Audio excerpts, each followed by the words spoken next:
સજ્જનો નમસ્કાર, સ્વાગત છે આપનું। તો સજ્જનો, આપણા દેશના ઘણા બધા પાડોશી રાષ્ટ્રો છે, તેમાંનું એક છે ચાઇના। હવે આ ચાઇના અને ચાઇનીઝોનો સ્વભાવ કંઈક વિચિત્ર અને ઈર્ષ્યાળુ પ્રકારનો છે, તેવો અનુભવ આપણને વારંવાર થતો હોય છે। અને આપણા દેશની પ્રગતિથી ચાઇનીઝો હંમેશા પરેશાન રહેતા હોય છે તેવું દેખાઈ આવતું હોય છે, જેનો એક કિસ્સો તાજેતરમાં સામે આવ્યો છે।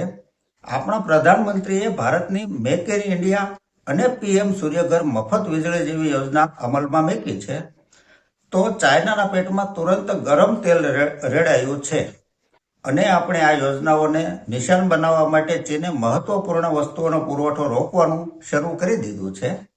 તેનો ઉદ્દેશ્ય ભારતની પ્રોડક્શન કેપેસિટીને નુકસાન પહોંચાડવાનો છે। આનાથી ઇલેક્ટ્રોનિક્સ, સોલાર પેનલ અને ઈવી ઉદ્યોગો પર અસર પડી શકે છે। સરકાર ઉકેલ શોધી રહી છે, પરંતુ તેમાં સમય લાગી શકે છે। વડાપ્રધાન નરેન્દ્ર મોદીની યોજનાઓ ચીનના નિશાના પર છે। આ યોજનાથી તે બળી રહ્યો છે।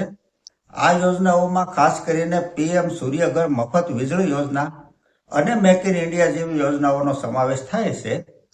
ચીનને લાગે છે કે આ યોજનાઓની મદદથી ભારત તેનો ખેલ બગાડી શકે છે।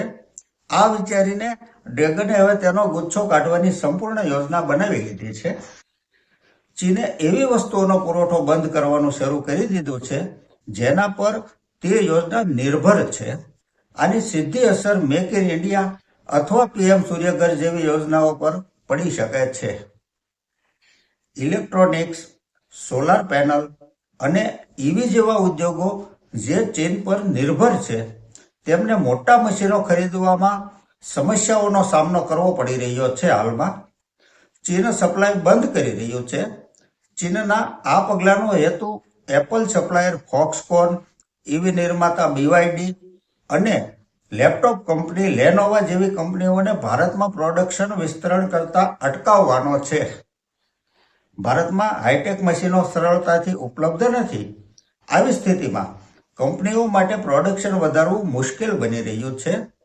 સરકારને આ અંગે જાણ કરવામાં આવી છે, ઉકેલો શોધવામાં પણ આવી રહ્યા છે, પરંતુ થોડા સમય માટે ફોક્સકોન જેવી મોટી કંપનીઓ અને ઓટો ક્ષેત્રના સંયુક્ત સાહસોને નુકસાન તો થશે જ।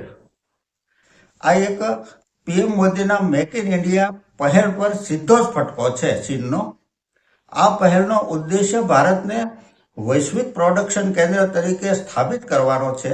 આ દ્વારા ભારતમાં પ્રોડક્શનને પ્રોત્સાહન આપવામાં આવી રહ્યું છે અને આ દ્વારા સરકાર સ્થાનિક સ્તરે રોજગારીની તકો ઊભી કરવા અને દેશની અર્થવ્યવસ્થાને મજબૂત બનાવવાનો ઈરાદો ધરાવે છે।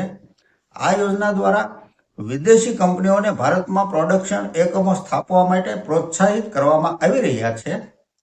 ચીન મુશ્કેલ સમયમાંથી પસાર થઈ રહ્યું છે। હાલમાં અમેરિકાના નવા ચૂંટાયેલા રાષ્ટ્રપતિ ડોનાલ્ડ ટ્રમ્પ ચીની નિકાસ સામે ટેરિફ દિવાલ બનાવવા જઈ રહ્યા છે। ફોક્સકોન, પેટ્રાગોન અને કોમ્પલ જેવી ચીની અને તાઇવાની કંપનીઓ આંશિક રીતે જોખમ દૂર કરવા માંગે છે। આ માટે ભારતને તેઓ સૌથી યોગ્ય માને છે। ચીનને પણ એવું લાગવા લાગ્યું છે કે જો કોઈ તેને આ ક્ષેત્રમાં પડકાર આપી શકે છે તો તે માત્ર ભારત જ છે। 2020માં ગાલવાન સરહદ સંઘર્ષ પછી મોદી સરકારે ચીની રોકાણ પર અનેક નિયંત્રણો લાદ્યા હતા, પરંતુ ધીમે ધીમે આમાં રાહત આપવામાં આવી છે। સોલાર પેનલ અને ઈવી ઉદ્યોગોનો પુરવઠો બંધ કરીને ચીન PM Surya Ghar electricity FAME scheme અને પીએમ ઈ ડ્રાઈવ જેવી યોજનાઓને લક્ષ્ય બનાવવાનો ઈરાદો ધરાવે છે। દેશવાસીઓને સ્વચ્છ ઉર્જા તરફ લઈ જવા અને વીજળીના બિલ ઘટાડવા સૂર્યઘર યોજના શરૂ કરવામાં આવી છે। આ યોજના હેઠળ ઘરોની છત પર સોલાર પેનલ લગાવીને ઘરોને વીજળી પૂરી પાડવામાં આવે છે। સરકાર સોલાર પેનલ લગાવવા પર સબસિડી આપે છે। ઇલેક્ટ્રિક વાહનોના પ્રોડક્શન અને ઉપયોગને પ્રોત્સાહન આપવા માટે ફેમ યોજના શરૂ કરવામાં આવી છે। આ યોજના હેઠળ ઇલેક્ટ્રિક વાહનોની ખરીદી પર પણ સબસિડી આપવામાં આવે છે। તેવી જ રીતે ઇલેક્ટ્રિક વાહનોને પ્રોત્સાહન આપવા માટે ઈ ડ્રાઈવ યોજના શરૂ કરવામાં આવી છે। આ યોજના હેઠળ ઇલેક્ટ્રિક વાહનોની ખરીદી પર સબસિડી તેમજ ચાર્જિંગ ઇન્ફ્રાસ્ટ્રક્ચરના વિકાસ પર ભાર મૂકવામાં આવ્યો છે. માટે ચીનના પેટમાં તેલ રેડાયું છે. પરંતુ ડ્રેગનને એ ખબર નથી કે ભારતીયો મહેનતુ, નીતિવાન અને પ્રામાણિક છે. રસ્તો પણ કાઢી જ લેશે.